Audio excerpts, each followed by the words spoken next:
ओम श्री परमात्मने नमः. ज्ञानदेवांचा आत्मसंवाद प्रकरण 2. सद्गुरु वंदन. सद्गुरु महिमा भाग 4. ओवी आहे 7वी.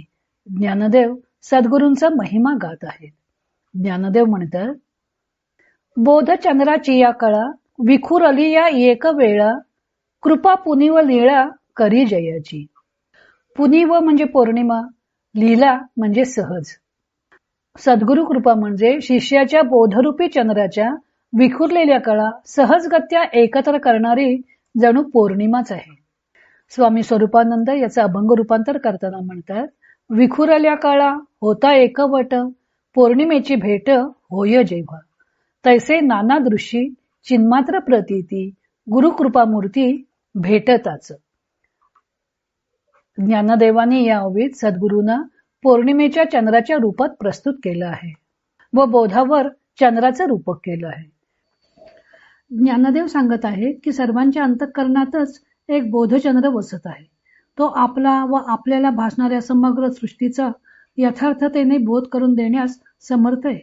पण आपल्याला त्याची जाणीव होत नाही, कारण आपण आपल्या अंतःकरणात उसळणाऱ्या या एकेका वृत्तीशी तादात्म्य पावतो. त्यामुळे त्या बोधचंद्राच्या कळा विखुरल्या जातात. त्यामुळे पूर्ण बोध होणे अशक्य होते. परंतु सद्गुरूंच्या एका दृष्टिक्षेपामुळेच बोधचंद्राच्या सर्व कळा पौर्णिमेच्या चंद्राप्रमाणे एकवटतात व जीवाला पूर्ण बोध प्राप्त करून देतात. शुक्ल पक्षात व कृष्ण पक्षात चंद्रबिंब रोज कमी अधिक प्रकाशित असते. अमावास्येपासून पौर्णिमेपर्यंत शुक्ल पक्षात चंद्राचा एक एक भाग प्रकाशित होत जातो व अमावास्येला अजिबात न दिसणारा चंद्र शुक्ल प्रतिपदेपासून कलेकलेने मोठा होत जातो व पौर्णिमेला 16 कलाने युक्त असे आपले पूर्णत्व प्राप्त करतो व आपल्या अनुपम तेजाने प्रकाशतो, शोभून दिसतो. बोध म्हणजे ज्ञान. ज्ञानरूपी चंद्राच्या कळा विखुरलेल्या आहेत, कारण ज्ञाने अनेक प्रकारची आहेत. समर्थाने दासबोधात अनेक प्रकारची ज्ञाने कोणती ते सांगितले आहे व शेवटी पहावे आपणासी आपण या नाव ज्ञान असं सांगितलं. खरं ज्ञान कोणतं, तर स्वस्वरूपाचं ज्ञान करून घेणं हे खरं ज्ञान आहे. अपराविद्या जाणणे हे खरे ज्ञान नाही. मुंडकोपनिषदात सांगितलं आहे की शौनक ऋषींनी अंगिरांना विचारलं, कस्मिन्नु भगवो विज्ञाते सर्वमिदं विज्ञातम भवती. काय जाणल्यावर सर्व काही जाणलं जातं. तेव्हा अंगिरांनी त्याला पराविद्या व अपराविद्या असे विद्येचे 2 प्रकार आहेत असं सांगितलं. त्यातील वेदादींचे अध्ययन अथवा सर्व सृष्टीविषयक ज्ञान ही अपराविद्या झाली. नंतर अंगिरांनी पराविद्या कोणती ते सांगताना म्हटलं की अथ परायया तद अक्षरम अधिगम्यते. ते अविनाशी ब्रह्म जिच्यामुळे जाणले जाते ती पराविद्या. जीव आपल्या पंच ज्ञानेंद्रियांच्या सहाय्याने सर्व दृश्य पदार्थांचे ज्ञान प्राप्त करून घेतो. गायन वादनादी 64 कला यांचे ज्ञान मिळवतो. अशा प्रकारे अपराविद्येचे ज्ञान अनेक कलांमध्ये जणू विखुरलेले असते. हेही एक प्रकारचे ज्ञानच असले तरी ते खरे ज्ञान नाही, कारण ते जीवाला बंधातून सोडवून मुक्ती प्राप्त करून देत नाही. कारण ही विद्या अक्षर ब्रह्माची प्राप्ती करून देऊ शकत नाही. सा विद्या या विमुक्त ये. तीच विद्या अथवा ज्ञान खरे जे बंधमुक्त करते. अर्थातच अक्षर ब्रह्म त्यासाठी जाणून घेतले पाहिजे. ते कसे जाणून घेणार? त्यासाठी शास्त्रांनी सांगितले आहे की ब्रह्म व आत्मा एकरूप आहेत. आत्मा हा ब्रह्मरूप आहे. तेव्हा आपल्या आत्म्याचे ज्ञान करून घेतले की परमात्म्याचे ज्ञान होते. पहावे आपणासी आपण या नाव ज्ञान असं समर्थाने सांगितलं आहे. त्यासाठी स्वस्वरूपाचे ज्ञान करून घ्यायला हवं.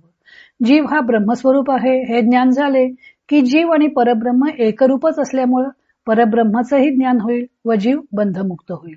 ज्ञानदेव ज्ञानेश्वरीत म्हणतात की तैसे आत्मभ्रांतीसाठी वस्तू विखुरली 12 वाटी, ते एकवटीती ज्ञानदृष्टी अखंडचे.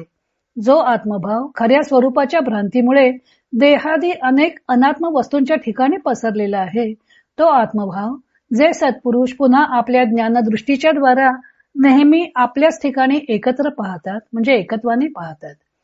अज्ञानामुळे सच्चिदानंद परमात्मा वस्तू 12 ठिकाणी विखुरली आहे. त्यासाठी जीवाने आपल्या ज्या बोधचंद्राच्या कला इतर अनेक ज्ञानात विखुरलेल्या आहेत त्या सर्व आवरून घेऊन स्वतःच्या स्वरूपाप्रत आणल्या पाहिजेत. चंद्राला पूर्णत्व प्राप्त होण्यासाठी पौर्णिमेची वाट पाहावी लागते. अमावास्येला नाहीसा झालेला चंद्र एक एक कला प्राप्त करत पौर्णिमेला पूर्णत्व प्राप्त करून घेतो. ज्ञानदेव सांगतात की शिष्याच्या ज्ञानाला सुद्धा गुरुकृपारूपी पौर्णिमा प्राप्त झाली की पूर्णत्व मिळते. ज्ञानदेव कृपा पुनी व लीळा असं म्हणत आहेत. लीला म्हणजे सहज. बोधरूपी चंद्राच्या विखुरलेल्या कला गुरुकृपा पौर्णिमेमुळे सहजच एकत्र येतात. गुरुकृपेपूर्वी शिष्याला त्या एकत्र आणणे अशक्य होऊन जाते. तेच काम गुरुकृपेमुळे अगदी सहजच होऊन जाते. अहम ब्रह्मास्मी तत्वमसी अयम आत्मा ब्रह्म सर्वम खलु इदम ब्रह्म. मी ब्रह्म आहे, तू ब्रह्म आहेस, म्हणून हा आत्मा ब्रह्मच आहे. त्या अर्थी सर्व काही ब्रह्मरूपच आहे. अशा टप्प्याने सर्व काही ब्रह्मस्वरूप आहे असं ज्ञान करून घ्यायचं असतं. शिष्य स्वबळावर अशी ज्ञानप्राप्ती करून घेऊ शकत नाही, परंतु गुरुपदिष्ट मार्गाने साधना करत असताना त्याला गुरुकृपेमुळे हे ज्ञान प्राप्त होते.